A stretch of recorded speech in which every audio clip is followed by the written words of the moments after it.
So today's video, I will show you how to crochet the half double crochet ribbon. It's reversible and one row repeat pattern.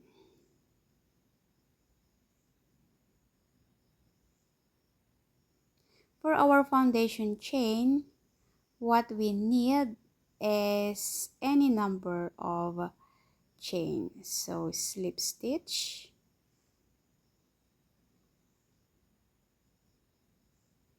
and in here I will be chaining 23. So this is the first chain, second chain, third chain. Continue chaining until we reach the 23rd chain. So this is the 23 chains. For our first row, we are going to skip 2 chains from the hook and then work half double crochet on the third chain.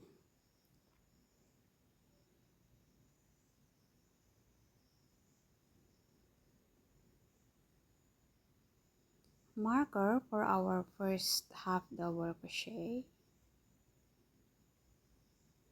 then half double crochet on the next chain.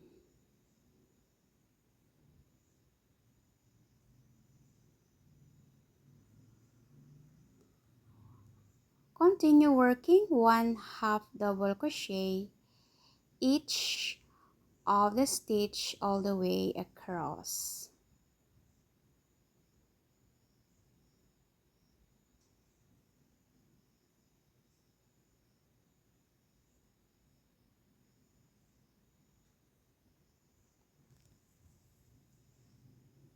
Now we are at the last stitch, half double crochet,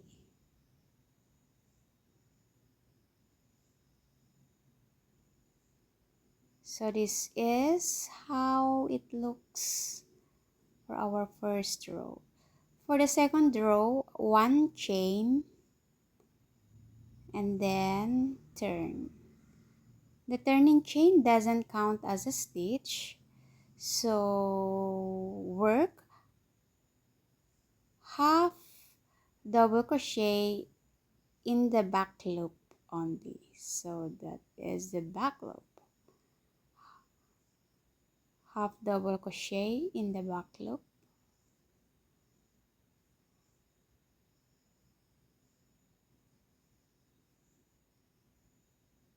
Continue working one half double crochet in the back loop each of the stitch. So for our second row is our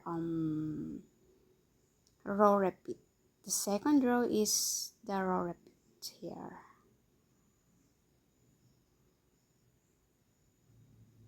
Continue working all the way across.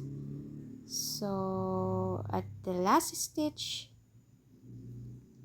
work one half double crochet in the back loop.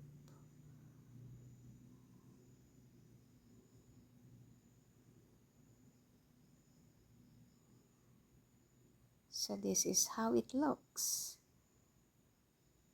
For the rest of the rows, repeat pattern row 2. So one half double crochet each of the stitch in the back loop all the way across.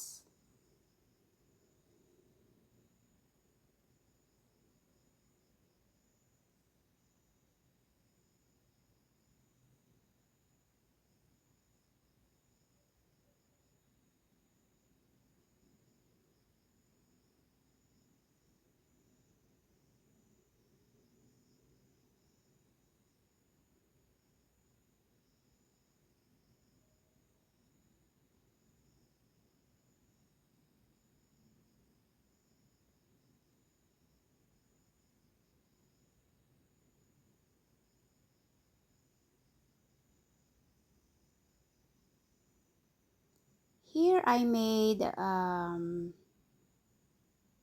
2, 4, 6, 8 rows in total.